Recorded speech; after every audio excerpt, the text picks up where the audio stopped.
Welcome dear student, स्वागत है आपका मेंटर्स क्लासेस के यूट्यूब चैनल में। तो आज हम लोग इस वीडियो में जो कि क्लास 10th के 5वां चैप्टर समांतर श्रेणियां, जिसे अर्थमेटिक प्रोग्रेशन कहते हैं और जिसे शॉर्ट में एपी कहते हैं, इस चैप्टर के कुछ कंसेप्ट के बारे में पढ़ेंगे जो कि बेसिक थ्योरी होगी कि आप इस वीडियो में यह पहचान पाएंगे कि कौन एपी में है, कौन एपी में नहीं है ना। कौन समांतर श्रेणी में कौन सा पद है, कौन सा क्रम समांतर श्रेणी में है, कौन सा क्रम समांतर श्रेणी में नहीं है। और इस वीडियो में आप ये भी समझेंगे कि कौन एपी में ए क्या है, बी क्या है। ठीक है, तो सबसे पहले हम बात करेंगे कि एपी कहते किसको हैं, एपी किसे कहते हैं।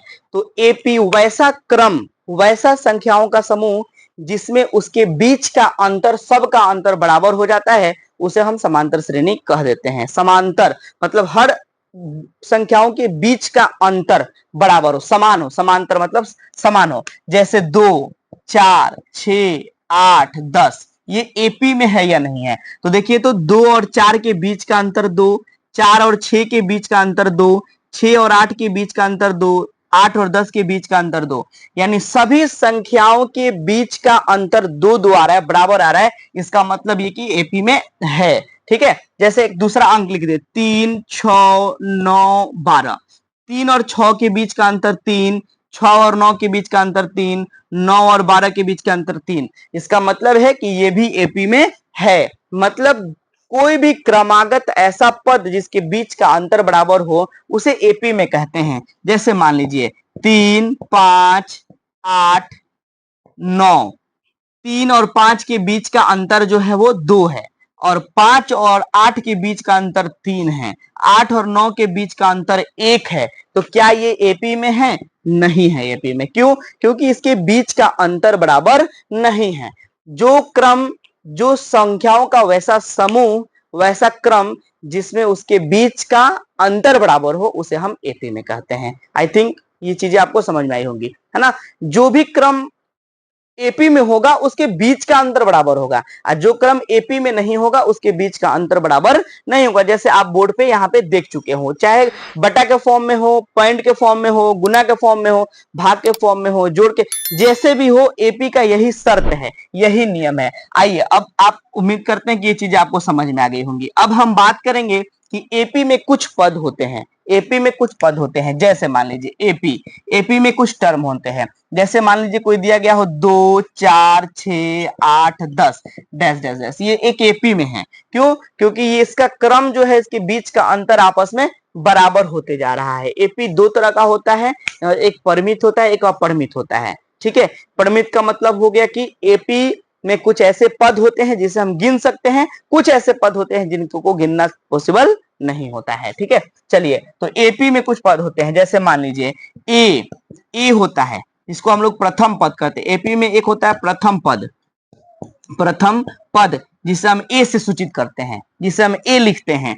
एक होता है सार्वंतर, एक होता है सार्वअंतर, इसको हम लोग क्या लिखते हैं? डी लिखते हैं, जिसको इंग्लिश में कॉमन डिस्टेंस बोला जाता है। और ए को बोला जाता है इनिशियल टर्म बोला जाता है। ए प्रथम पद बोलते हैं। इसे आप T1 भी लिख सकते हैं, टर्म 1 भी लिख सकते हैं। ठीक है, जैसे मान लीजिए कि अब आता है एन, पदों की संख्या। पदों की संख्या, पदों की संख्या का मतलब हो गया एन, पदों की संख्या का मतलब हो गया एन। तो कुछ एपी में ये सारी चीजें होते हैं जिसे हम अभी आपको एग्जांपल के द्वारा समझा पा रहे हैं। जैसे हम इसको यहां लिख दे रहे हैं कि प्रथम पद जो है, प्रथम पद बराबर ए हो गया। आपको यहां से सार्व अंतर, सार्व अंतर का मतलब हो गया डी हो गया। अच्छा, पदों की संख्या, पदों की संख्या का मतलब हो गया आपका एन हो गया। तो इतनी चीज हम आपको एक एपी में बता पा रहे हैं कि एपी में कहां कहां ये सब चीजें होती है। जैसे मान लीजिए कि हमारे पास एक एपी है, जैसे हमारे पास एक एपी है 5, 10, 15, 20, 25, इस एपी में। तो आपसे इस एपी में ये पूछा जाए कि आप इसका प्रथम पद बताइए, प्रथम पद क्या है? प्रथम पद मीन्स ए बराबर क्या है, व्हाट। ठीक है, फिर आपसे पूछ दिया जाए कि सार्व अंतर बता दीजिए इसका, कि सार्व अंतर क्या है, मतलब डी क्या है इसका। फिर आपसे बोला जाए कि इसमें पदों की कितनी संख्या है, पदों की संख्या बता दीजिए, पदों की संख्या बता दीजिए, एन कितना है। तो हम ये सारा चीज अभी आपको सिखा देंगे कि क्या क्या, कहां कहां कौन सा टर्म होता है। तो इस एपी की शुरुआत जिस संख्या से हुई रहती है, इस एपी की शुरुआत जिस संख्या से हुई होती है उसी संख्या को हम लोग प्रथम पद कहते हैं। जैसे मान लीजिए 5 से शुरू हुआ है तो ये हो गया 5, इसका प्रथम पद हो गया 5। सार्व अंतर, अभी हम आपको बताए हैं ना कि हर संख्या के बीच का अंतर कितना कितना है, 5 है, 5 है, 5 है। यही 5 अंतर केवल एक 5 हो जाएगा। ठीक है, यही 5 अंतर एक 5 हो जाएगा।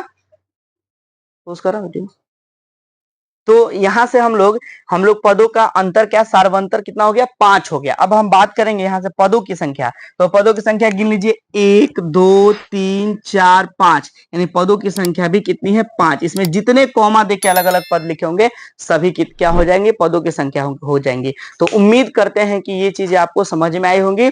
हम लोग अब इसके बाद की बात जो है वो अगले वीडियो में करेंगे। तब तक के लिए धन्यवाद। अगर आपको वीडियो अच्छी लगी है तो वीडियो अपने सभी दोस्तों के पास शेयर करें और ज्यादा से ज्यादा आप इसको लाइक करें, और अगर को वीडियो पसंद आ रहा है तो आप सब्सक्राइब भी करें। तब तक के लिए धन्यवाद।